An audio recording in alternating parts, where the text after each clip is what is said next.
Father Stanley Rother struggled as a seminary student, but found his calling as a missionary serving in Guatemala in the midst of its brutal civil war. Father John Vesey came to know Father Rother in seminary, not knowing how their futures would be intertwined. He was a farm boy, literally gigantic hands. He was slight of build, but his hands were just incredibly powerful. And then when he went to Guatemala, that's what he did. He worked on the farm. They had an experimental farm in Santiago. In his 13 years serving the mission at Santiago Atitlan, Father Rother also founded a hospital and helped educate the indigenous people of his parish. But in 1981, he was killed in the rectory by a right-wing death squad. When Father Vesey heard the news, he prayed to be allowed to replace Father Rother in Guatemala, and his prayer was soon answered.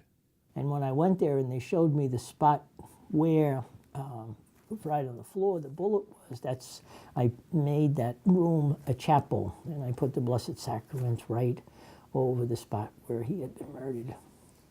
Father Vesey would soon be called back to the United States.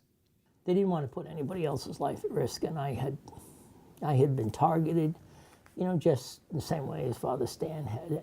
And God had, a different road for me. Though Father Rother's body was returned to Oklahoma City, his heart was buried in back of the church in Santiago, in accordance with his parishioners' fervent wishes. In his letters, he says very clearly that he's the pastor, he's the shepherd, and the shepherd cannot leave his people. And it's a very beautiful, it's a reminder, of the principle of why we dedicate our lives to God. Reporting for Currents, I'm Konrad Aderer.